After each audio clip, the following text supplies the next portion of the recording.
I'm dancing because I got to use the bathroom. But of course I didn't leave enough time to do that before we started the video.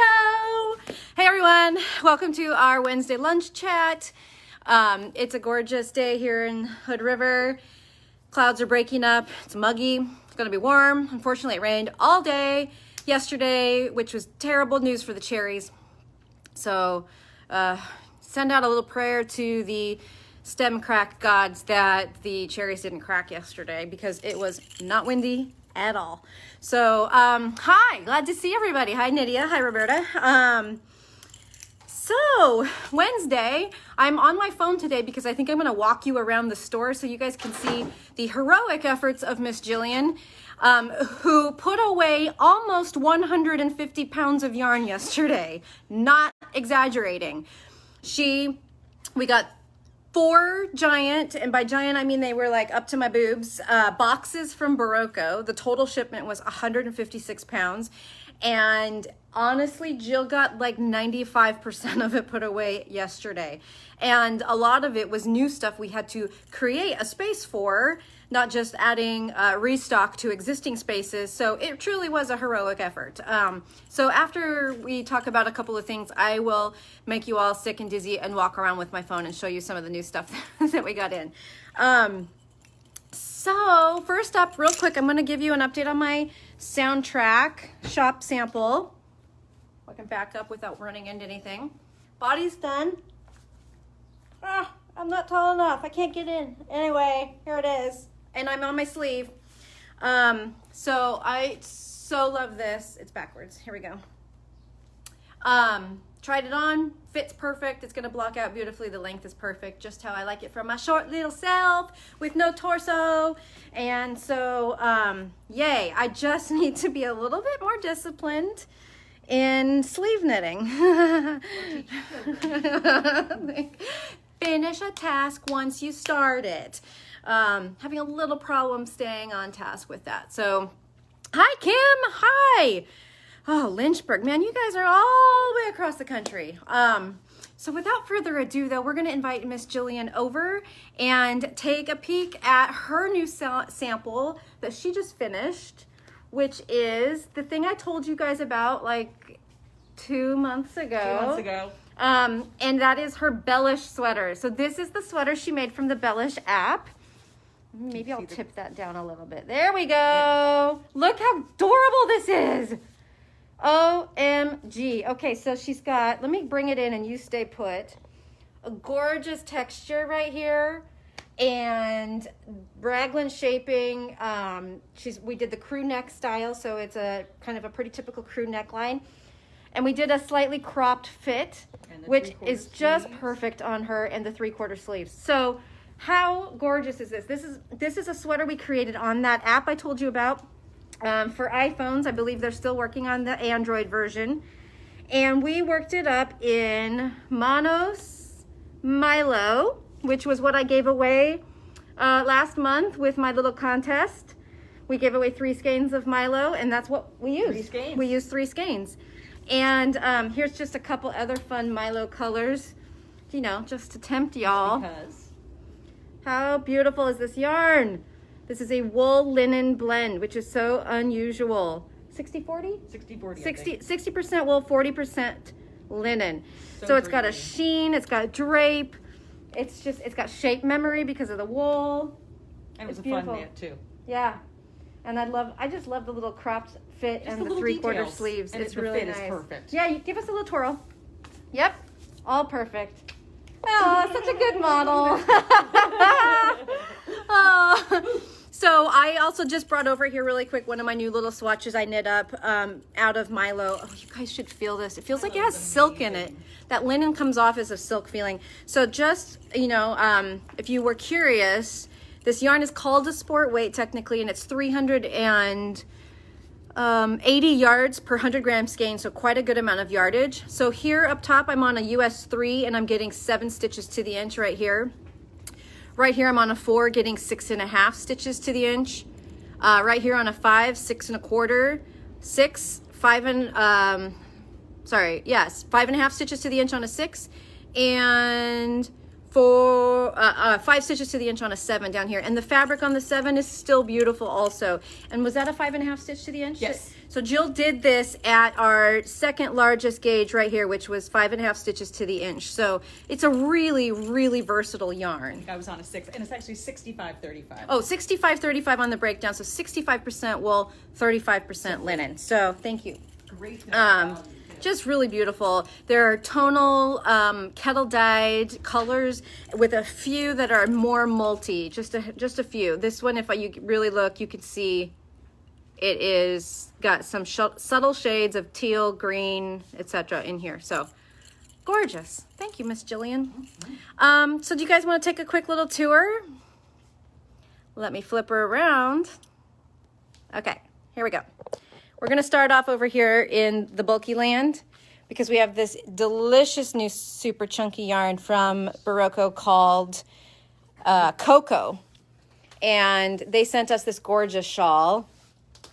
It's a great size shawl, an all over yarn over knit two together and fringe. And I think that it looks really good right now on you.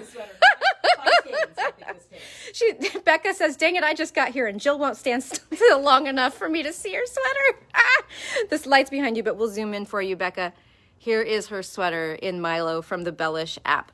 Okay, so then here's all of the colors of Cocoa, which is $20 a skein, and I think that shawl was a full 5 skeins because it really has a lot of yarn in it. Okay, so we're gonna turn around here gently walk over to check out one of the new yarns. Oh look, there's Becca's gorgeous shawl. We're about to hang it up right here. This is the Millefiori Light Luxe, and this yarn has a subtle sparkle for all of you people who like to just have a wee bit of bling in your life. It really is wee. It is not overwhelming at all.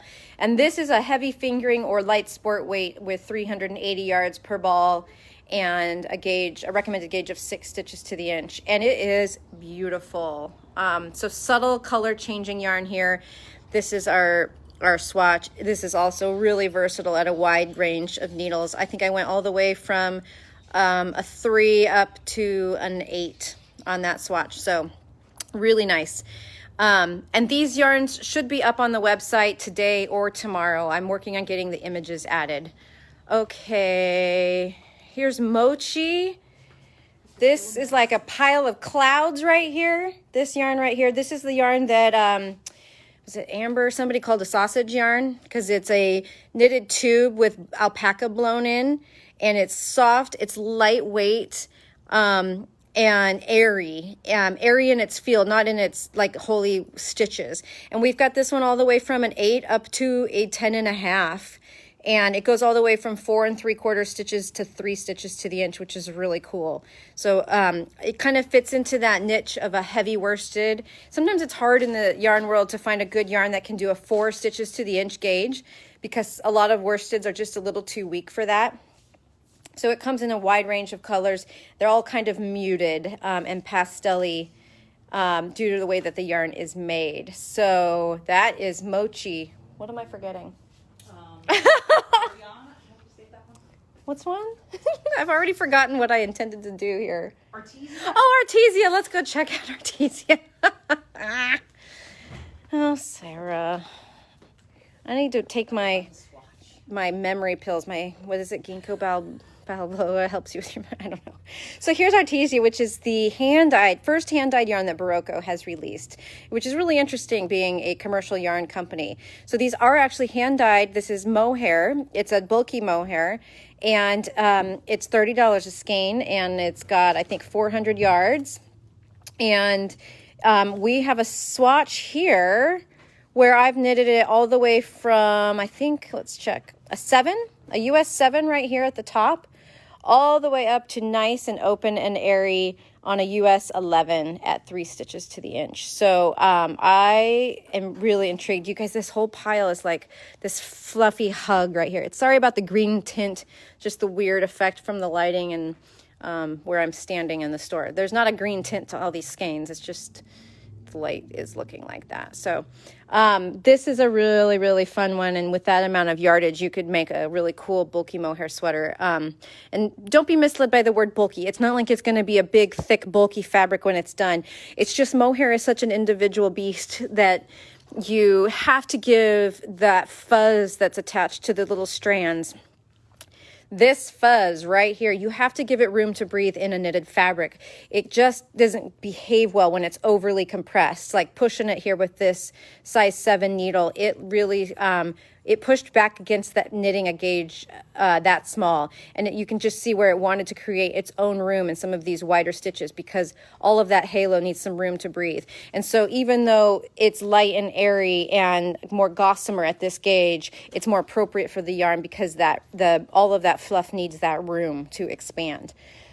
So those were the new yarns, and then we of course got a massive restock of stuff we've had. Like you can see right here, there is all of that Ultra Wool DK, and this isn't Barocco, but we did just get completely restocked on Luma.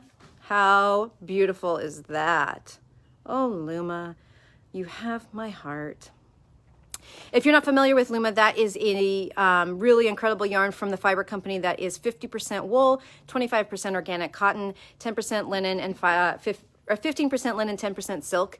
So it is a really versatile all-season yarn. If you have issues being too hot, it's a really good one. And it's a contender in the 4-day knit-along. So if you wanted a more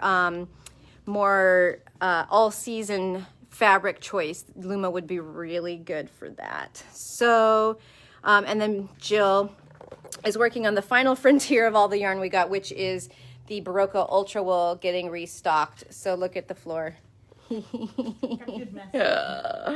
Yes, we just love getting all those colors back in. And of course, there was also like 5 or 6 new colors for fall. It's so funny to talk about this like it was new yarn for fall because it's June. It's like still in the first half of June, no less. And it's weird. We were kind of laughing. Like I've never received my fall order this early in the season. But part of that's due to the fact that there was no TNNA, which is our trade show, which normally I would be attending kind of right around this time of year, end of May, early June, and making an order, and then most likely asking for that order to come in August or September, when it's closer to what fall season really is when it kicks off. But this is such a weird year, for obvious reasons. And our inventory was so depleted after all those quarantines. And I just thought that we might as well restock now. Might as well get it all in now, get it all out on the shelves. And that way when people are able to visit, now that we're open again, they'll get to see a more full shop and we'll have some new stuff to show them. So, 150 pounds later, there we are. Yeah, so I think that sums up today. Oh, I feel like there was something else I was supposed to talk about. Make sure you're checking out our Fiberside chats. The chat with Ann Budd is this evening, and that's going to be a really good one. You could still squeeze in a registration for that if you want to. And then we've got Romy Hill coming up, and Romy Hill is an amazing designer out of Texas, I believe. So if you haven't seen her designs before, you can go and look those up, and she's going to talk about an upcoming knit along that she has, and just in general, like her design process, etc. So I'm sure that's going to be a great talk. That's all I can think of. People are starting to get the hang of making appointments. We've been seeing some customers' faces, which is so nice. It's been great to see everybody. So, excuse me. I think that's it for now. That was a good talk, yeah? I promise I'll work on the sleeves, okay? Yeah. Jill had the genius suggestion of just getting my kids to the skill set where they could just finish my sleeves for me. Like a little sweater mill, like I do all the fun part and then like, here you go. Can you just knock out these sleeves? I don't know, I haven't rolled it out. School will be over in 2 days, and so maybe that's a good activity. So, all right, everybody. I will see you later on Friday, and we can chat again. Have a good next couple of days, and happy yarning. Bye.